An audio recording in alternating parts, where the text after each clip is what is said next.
हरे कृष्णा। अभी हमने कार्तिक मास व्रत और कार्तिक मास में आने वाली शुक्ल पक्ष और कृष्ण पक्ष एकादशी का भी पालन किया। कार्तिक मास की अधिष्ठात्री देवी श्रीमती राधा रानी है और ये मास अति पावन, पवित्र और अनंत गुना कृपा प्रदान करने वाला था। उसी प्रकार अब मार्गशीर्ष मास, इसके अधिष्ठाता देव हैं भगवान श्री केशव।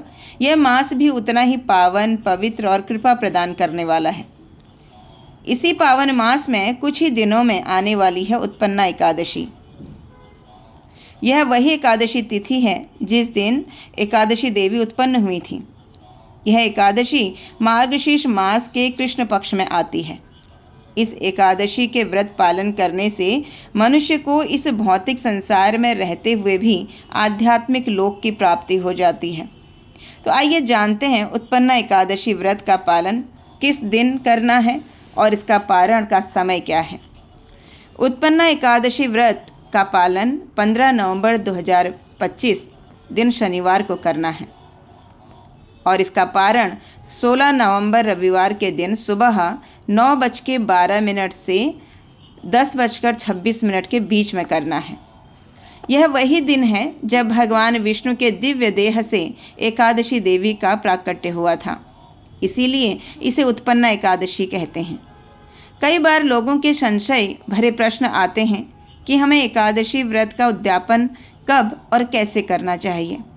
तो आपको बता दें कि एकादशी व्रत का उद्यापन नहीं किया जाता है, इसका सिर्फ अगले दिन पारण किया जाता है। उद्यापन उन व्रतों का किया जाता है जिन्हें हम भौतिक इच्छा के लिए रखते हैं, लेकिन एकादशी तिथि हमें इस भवसागर से उबारने के लिए है, हमें उन्नत भक्त बनाने के लिए है।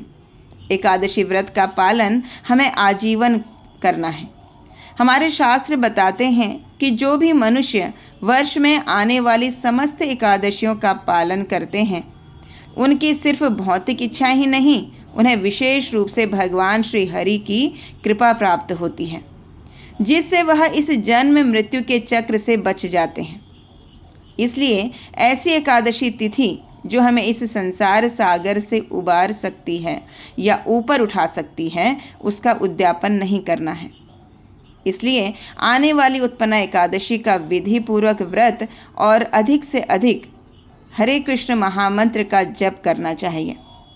तो एकादशी तिथि का व्रत, एकादशी का व्रत हमें आजीवन रखना है, इसका उद्यापन नहीं करना है।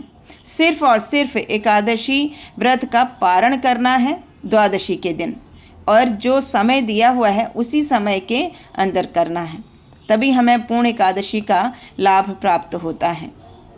तो आइए हम सब उत्पन्ना एकादशी में को विधि और श्रद्धा और प्रेम पूर्वक इसका पालन करने के लिए तैयार रहते हैं और हरे कृष्ण महामंत्र का अधिक से अधिक जप करने के लिए।